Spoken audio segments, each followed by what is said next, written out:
ऊपर वाला तो हो गया होगा। ये वाला है लड़की, ये क्वेश्चन हो गया, ये वाला हो गया। देखो समझो ऐसे है क्वेश्चन। राम के पास कितने कितने रुपए थे? कितने?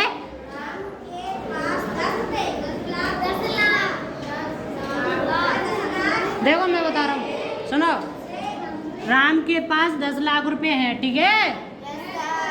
अब उसने क्या किया है, उसने 6,90,923 रुपए में एक घर खरीद लिया है, ठीक है।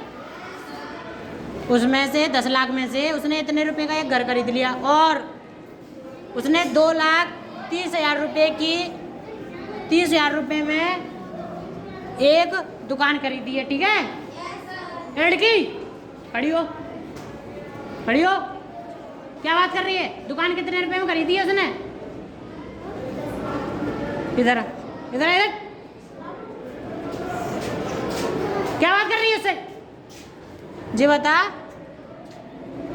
एक घर और 2,30,000 में एक दुकान खरीदी, समझ में आई? बैठे चल। उसने 2,30,000 में एक दुकान खरीद ली, ठीक है। यानी 10 लाख में से उसने इतने का घर खरीद लिया और इतने ही दुकान खरीद ली, ठीक है। एक दुकान खरीदी। बताइए अब उसके पास कितने रुपए बचे? अब हमने क्या किया है, अब मैंने मान लो तुम्हें दे 10 रुपया, ठीक है, समझियो। मैंने कही तुम दे कि तुम कि जाओ 5 रुपए की पाले खरीद लेना और 2 रुपए की पाले खरीद लेना, ठीक है। तो फिर मैं आपसे पूछूंगा कि अब तुम्हारे पास कितने रुपए बचे, तो कैसे करोगे? कैसे पता किया? क्योंकि पहले जो खर्च किए हैं उनको ऐसे 5 वाली पाले ली और 2 वाली, तो उन दोनों को जोड़ दिया, कितने हो गए? 7। फिर 7 को 10 में से माइनस कर दिया है। इसी प्रकार यहाँ पे 10 लाख इन दोनों को जोड़ लिया है, ठीक है। इन दोनों को यहाँ पे जोड़ लिया है, इन दोनों को जोड़ने पर इतना खर्च हो गया। अब इस खर्च को टोटल रुपए कितने थे?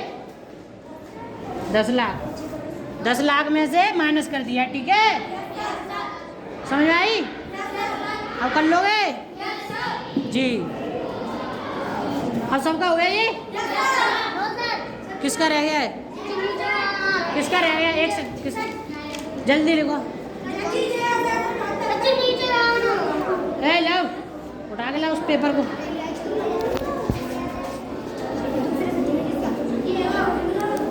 किस किस का